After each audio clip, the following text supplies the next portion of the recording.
Bon, la coupe mulet, elle est dans l'inconscient collectif, elle est raccrochée à une image assez négative de prolo qui boit des canettes et qui regarde des matchs de foot. Ouais, aujourd'hui, on veut participer au renouveau de la coupe mulet en lui accrochant une charge symbolique forte qui est celle de l'articulation entre deux extrêmes. Le mulet, c'est un animal hybride, résultat du croisement de deux animaux. Au même titre, le porteur du mulet, il porte en lui la rigueur de la coupe courte devant et la D1 symbolisée par les longueurs dans le cou.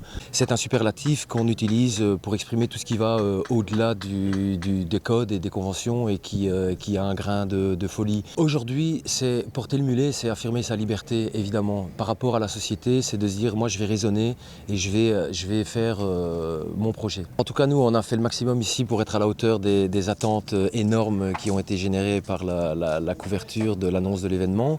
Les conditions sont réunies pour accueillir jusqu'à 3500 festivaliers dans les meilleures conditions. Un petit truc, on croise les doigts évidemment pour le temps. Et s'il pleut, venez avec votre ciré parce que l'événement aura bel et bien lieu.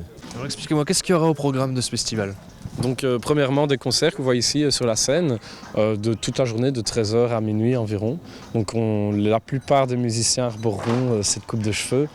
Ensuite, en fin d'après-midi, il y aura les élections des plus beaux mulets du festival. Donc ça, je préfère ne pas vous en dire plus. En tout cas, ça se voudra un moment interactif avec le public et vraiment convivial.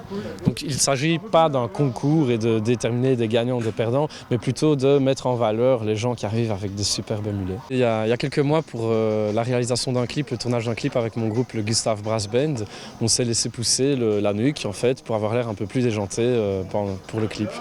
Et du coup, j'ai écrit un événement Facebook un peu pour le fun, en sachant que ça ferait peut-être le buzz. Ça a fait le buzz. Les brasseurs du Borinage ont proposé d'héberger l'événement dans leur brasserie, ici sur le site élargi de la brasserie que vous voyez.